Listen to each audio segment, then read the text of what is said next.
अशी मुलगी कोणाच्याही पोटी नको.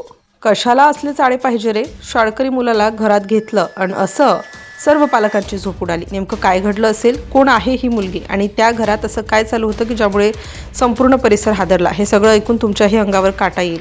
सुरत शहरातील ही घटना. बाहेरून सगळं अगदी शांत, साधा आणि सामान्य दिसणारं आयुष्य, पण त्या शांततेच्या मागे काहीतरी वेगळंच सुरू होतं. काहीतरी असं ज्याचा कुणालाही अंदाज नव्हता. त्या भागात राहणाऱ्या लोकांच्या मते ती मुलगी फार शांत स्वभावाची होती. कुणाशी जास्त बोलणं नाही, स्वतःमध्येच राहणं. पण कधी कधी तिच्या वागण्यात एक विचित्र बदल दिसायचा. काहीतरी लपवते असं वाटायचं. घरात येणं जाणं फारसं नव्हतं, पण काही दिवसांपासून शेजाऱ्यांच्या नजरेत एक गोष्ट वारंवार येऊ लागली.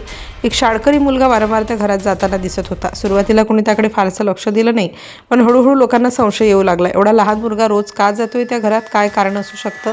एक दोन वेळा शेजाऱ्यांनी विचारण्याचा प्रयत्न केला, पण प्रत्येक वेळी वेगवेगळी उत्तरं मिळाली. कधी अभ्यासासाठी येतो, कधी ओळखीचं आहे असं सांगितलं जायचं.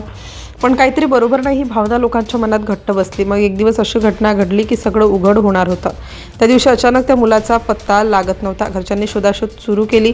मित्रांकडे, शाळेत, ओळखीच्या लोकांकडे, पण तो कुठेच सापडत नव्हता. हळूहळू तणाव वाढत गेला. आईवडिलांची अवस्था बिकट झाली आणि मग कुणीतरी सांगितलं तो शेवटच्या त्या मुलीच्या घराजवळ दिसला होता.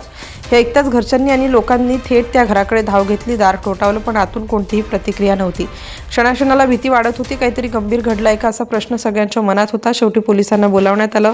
दार उघडलं गेलं आणि आत जे दिसलं ते पाहून सगळे थक्क झाले. घरात एक विचित्र शांतता होती. वातावरण तणावपूर्ण आणि त्या शांततेत लपलेलं होतं एक मोठं रहस्य. पोलिसांनी चौकशी सुरू केली. त्या मुलीला ताब्यात घेतलं. सुरुवातीला ती काहीच बोलायला तयार नव्हती, पण जसे जसे प्रश्न वाढत गेले तसं तिचं वागणं बदलायला लागलं. तिच्या चेहऱ्यावर भीती, तणाव आणि काहीतरी लपवण्याची चिन्ह स्पष्ट दिसत होती. दरम्यान त्या मुलाचा शोध सुरू होता. प्रत्येक मिनिट महत्त्वाचा होता. पोलिसांनी घराची तपासणी केली. प्रत्येक कोपरा तपासला. तिथे काही गोष्टी सापडल्या ज्यामुळे संशय अधिकच गडद झाला. शेजाऱ्यांची चौकशी झाली आणि अनेकांनी सांगितलं की तो मुलगा अनेक वेळा त्या घरात दिसायचा. प्रकरण गंभीर होत चाललं होतं आणि आता सगळ्यांची नजर पोलिसांवर होती. काही तासातच चौकशीत धक्कादायक गोष्टी समोर येऊ लागली, पण अजूनही पूर्णपणे सत्य बाहेर आलेलं नव्हतं. दरम्यान त्या मुलीने हळूहळू बोलायला सुरुवात केली. तिचा प्रत्येक शब्दाने वातावरण आणखी तंग होत गेलं. लोकांच्या मनात एकच प्रश्न, त्या मुलाचं काय झालं? दरम्यान वैद्यकीय तपासण्या करण्यात आल्या आणि तिथूनही काही महत्त्वाचे संकेत मिळाले. हे प्रकरण आता फक्त एक साधी घटना राहिली नव्हती, तर गंभीर गुन्हा असल्याची शक्यता वाढत होती. पोलिसांनी सगळे पुरावे एकत्र केले आणि मग जे सत्य समोर आलं ते ऐकून सगळे हादरले. ती मुलगी जी बाहेरून शांत वाटत होती, तिच्या आयुष्यात काहीतरी असं चालू होतं ज्याचा कुणालाही अंदाज नव्हता. आणि शेवटी त्या मुलाबाबत जो खुलासा झाला त्याने संपूर्ण सुरत हादरलं. कारण त्या मुलीने शाळकरी मुलाला घरात बोलावून त्याच्यासोबत अत्यंत चुकीचं आणि कायद्याच्या विरोधात जाणारं वर्तन केलं होतं. नको ते कृत्य ती त्या मुलासोबत करत होती आणि त्यानंतर परिस्थिती हाताबाहेर गेली.